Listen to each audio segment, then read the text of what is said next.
Representative Paul Ryan proposed the Republican budget blueprint Tuesday that included caps on defense spending, a shift for his party that could provide a point of compromise with Democrats. The House Budget Committee chairman's proposal marks a significant reversal for the GOP since just last fall. Mitt Romney, the party's 2012 presidential nominee, who made Mr. Ryan his running mate, campaigned on a plan to markedly increase the Pentagon budget, saying it should represent no less than 4% of gross domestic product. Mr. Ryan's budget calls for $560.2 billion in defense spending in 2014, roughly $100 billion less than the 4% formula. Over 10 years, he would spend at least $2.3 trillion less on defense than he and Mr. Romney advocated. The defense proposal was a rare development on a day when House Republicans and Senate Democrats displayed deep policy differences as they released portions of their budget proposals for the next fiscal year, which starts in October. Representative Chris Van Hollen of Maryland, the ranking Democrat on the House Budget panel, said Mr. Ryan's budget shows that the gulf we have to bridge is just as big as it ever was. But he also saw room for a grand bargain on deficit reduction. I think we have a window of opportunity between now and around August to September, Mr. Van Hollen said. He added, "This is an opportunity, it seems to me, to try and resolve those issues." President Barack Obama on Tuesday continued his push with lawmakers that intensified last week on a broad deficit-cutting package, which would likely consider changes to the tax code, entitlements and other federal spending.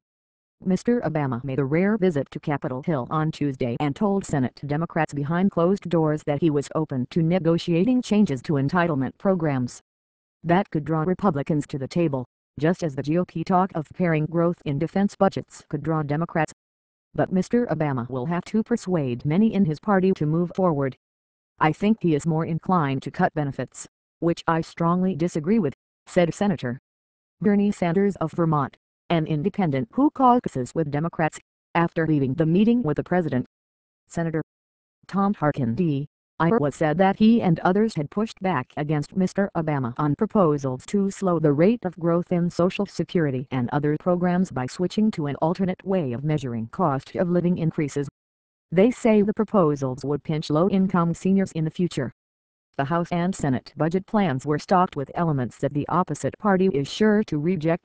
Senate Democrats called for $975 billion in new taxes over the next decade devoted to deficit reduction, and an equal amount of spending cuts, while Mr. Ryan called for the repeal of much of President Barack Obama's signature healthcare law as part of a deficit elimination plan. But budget proposals from both the House Republicans and Senate Democrats called for ending an unspecified number of tax breaks, another potential area of bipartisan focus. Mr. Ryan, the Wisconsin Republican, says his proposal would eliminate the deficit after 10 years through $4.6 trillion in spending cuts, with 40% of these reductions coming from the repeal of much of the 2010 healthcare law. But he would keep $716 billion in Medicare cuts that were part of the health law, and also retain the law's tax increases, in an effort to help eliminate the deficit. Mr. Ryan also would keep the tax increases from the January fiscal cliff deal, which is projected to raise more than $600 billion over 10 years. Democrats oppose repealing the new health law and say the law reduces the deficit.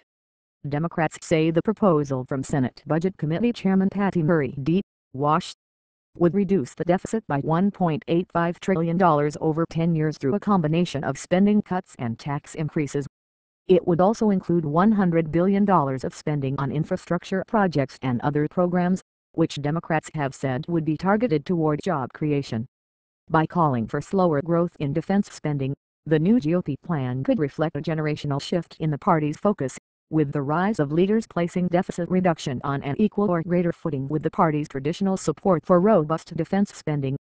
"Our defense spending level here reflects exactly what the President's Joint Chiefs and Secretary said are the minimum levels necessary to fund the mission of the Pentagon," Mr. Ryan said Tuesday. Mr. Ryan's proposal would increase defense spending above the levels in place under the sequestration budget cuts that began recently. But it would, for the first time, embrace caps on defense spending put in place by the 2011 Budget Control Act, an agreement forged as part of a plan to raise the debt ceiling. While Republicans signed on to the caps then, Mr. Ryan and his budget panel did not abide by them in their budget plan last year, calling for defense spending above the levels set in the agreement.